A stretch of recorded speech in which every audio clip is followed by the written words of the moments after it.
Okay, let's give this a whirl, shall we? So, good morning, everyone. Gyro here, and I'm in my office slash sim room slash man cave. Got a cup of coffee, and it's just time.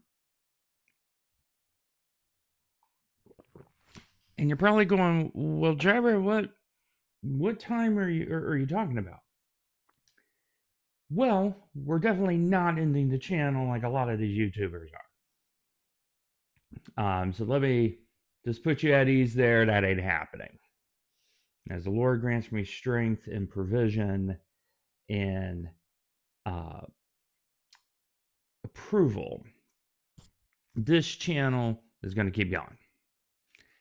Now, what we're going to talk about today is something that I haven't had to talk about, I think, in like 4 years.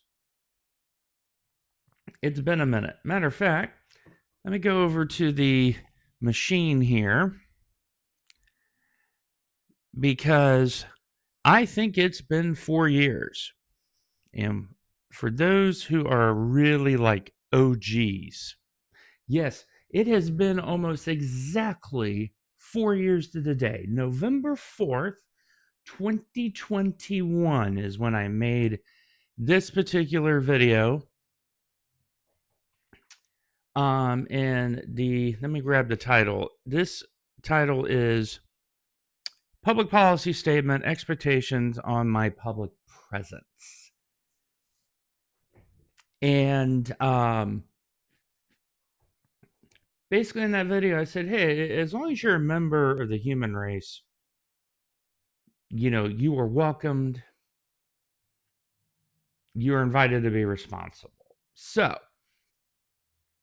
in light of recent developments, it is now time for policy number 2.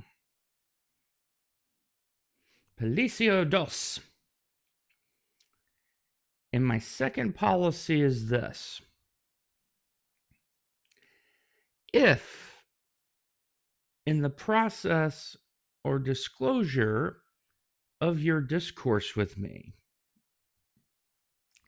it is discovered that you lied, you omitted the truth, you attempted gaslighting, you decided that patronizing me was an advisable course of action, if you are deceitful, if you are unable or unwilling to address me as a peer or as an equal, or in some of your cases, you've actually said, I respect you, and that's something I take very seriously. In essence, if you decide to act the fool, that's the best way to kind of round it off. If you act the fool, I will treat you like one. It's that simple. There are some things that have been revealed to me from people that are legitimately my friends, not two-dimensional social acquaintances. No. These are real life people. And they have said, hey, Gyro, we need to bring this to your attention. Here is what we have learned. And when that happened, boy, did that give me pause for thought. It gave me a few things to think about. A matter of fact, so much so that I didn't go to bed until the time changed. So I got a free hour, which winning on that one, but it was over 2 a.m. Because here are 3 very uncomfortable but factual truths. And whether or not you choose to accept it, that is not my concern. That's your concern. The first truth: friendship is not a social construct. It's not this vague ideal that's very thin. Friendship has depth, it has emotional honesty, and it has emotional accountability. That's friendship. Nathan, Amir, Paul, Rob, Andy and Andy, and others, that's friendship. There's a depth. If you claim someone is your friend, but you do not adhere to those three requirements, you are not a friend. You are a manipulator, you are a user, and you are a liar. That's the bottom line. This is none of those my truth, his truth, her. No. The first truth is always foundational, period, in a subject. So if you claim to be a friend, you are not just honest, but you are accountable to each other. That's the standard. That's not the desired outcome. Okay? Get that in your mind right now. That's the first thing. Second thing, the greatest quality someone has is the ability to be humble and by extension say, you know what? I see your point. I'm sorry for that. Now, this isn't like a Canadian, I'm sorry because it's socially acceptable. No, this is an honest, humble, very self aware, high emotional intelligence person to sit and say, you know what, I see their point. And that leads to 2A. And the 2A is everybody's life experiences is equal and equitable. Far too many of you seek vanity and status at your peril. Ask me how I know that. I'll just reveal to you my 30s. And there's one example after the other of this. I know of what I speak.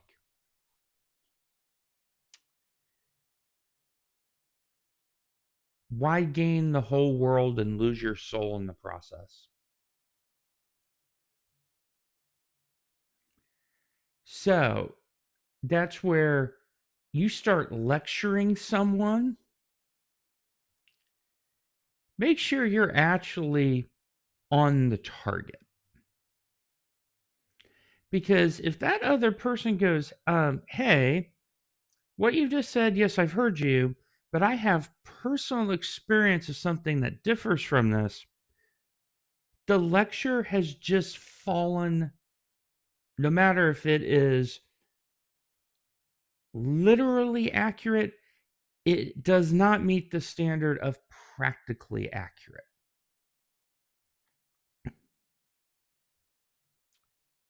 And point 3, aspire to listen 2/3 out of the time.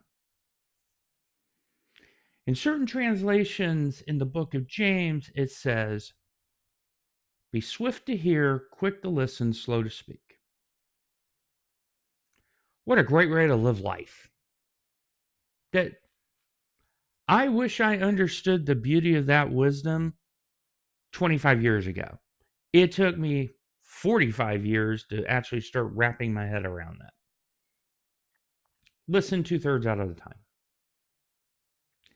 Because if you do, that is your defense instead of saying something that turns out to be self-righteous. It turns out to be pompous. It turns out to be, frankly, inappropriate. And a lot of you out there are not getting this. And I say this not from a position of morality, because I am a hopelessly flawed man who requires Christ's redemption daily. I have not only made many of the same mistakes you are making, I've made a heck of a lot more than I will ever advertise.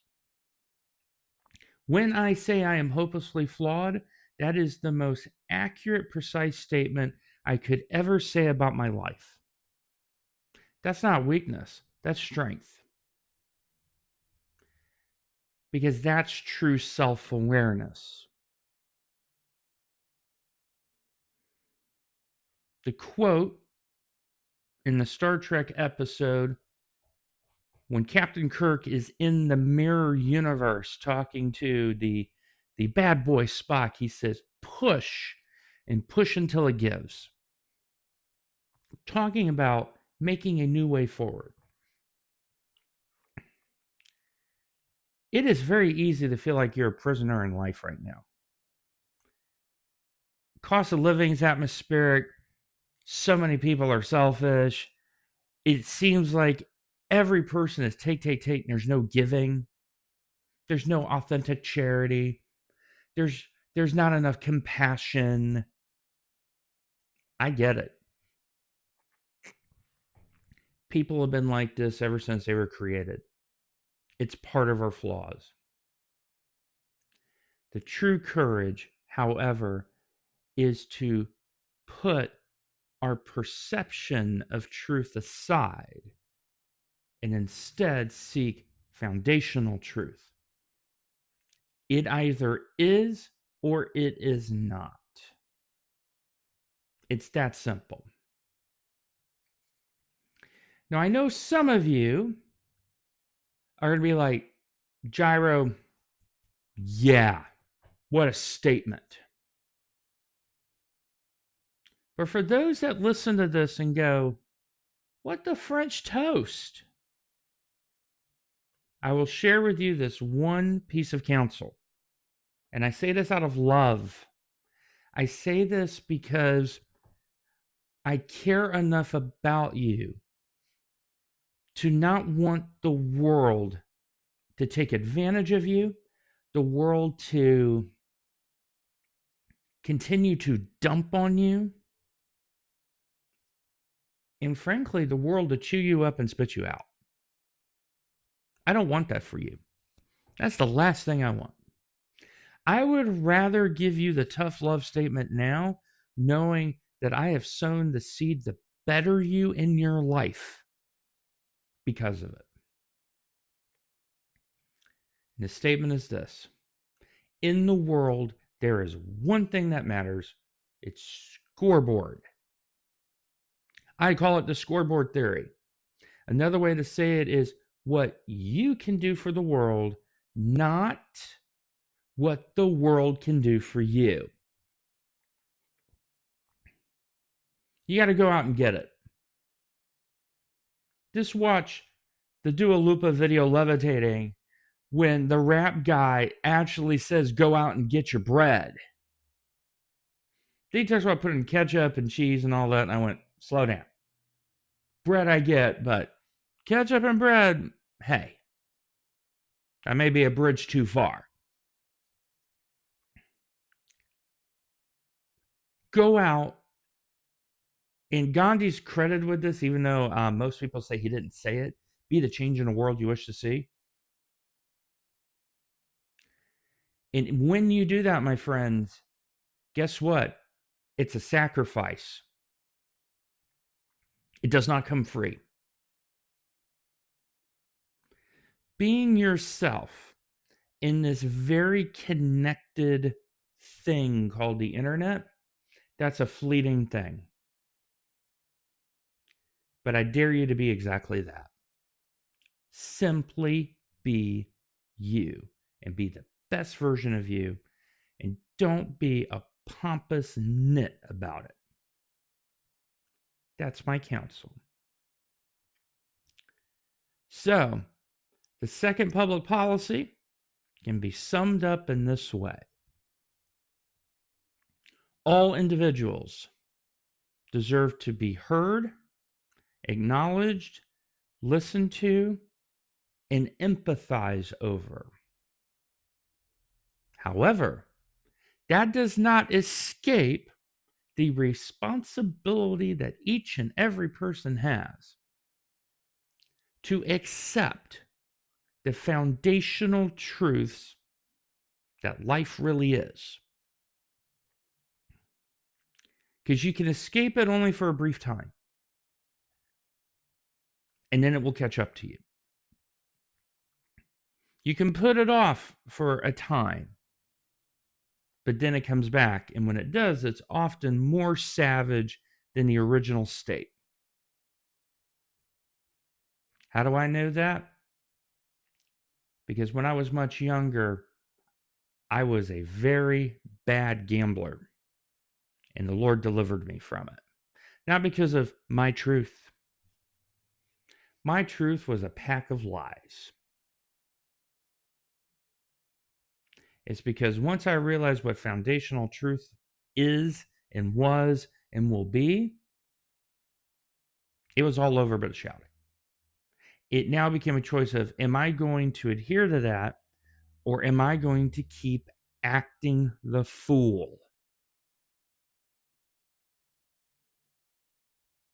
The choice is all of us. It's not just yours. It's not just mine. It's all of us. We need each other more than we realize. But it should never come at the cost of talking down to someone. It should never come at the cost of being punitive.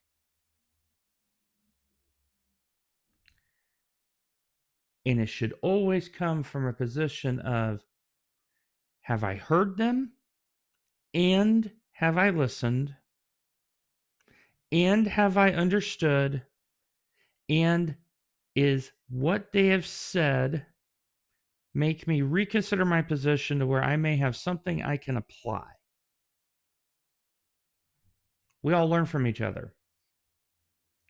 Many people interpret that as a positive net value, and at times the negative net value is what we actually learn more from. It's a classic we learn more from failure than success argument. So, I want to thank the people that brought this up to my attention. They came with the receipts. They said, Gyro, we care enough about you, and you are so gracious, and you are so kind that we believe you're being taken advantage of. And when I looked at the evidence, it was very clear cut. I expect better from you because I deserve better from you. That's accountability. And there needs to be a higher dose of that in the future. Friends, stop taking and start producing. You will be much more happy. So I'm going to end this video here. Feel free to message me on Discord, message me here on YouTube. As always, I will listen to your point of view. I will give you a fair shake. Because as a Christ follower, that's what we're supposed to do. We uphold standards, but we also listen to you. And we're supposed to give you a fair shake. And we're supposed to have compassion and loving kindness. That's the old school way of saying empathy. That's still here. But now I'm just adding that little important pillar called accountability. So as always, my friends, take care of yourselves, take care of one another. God bless. We'll see you next time.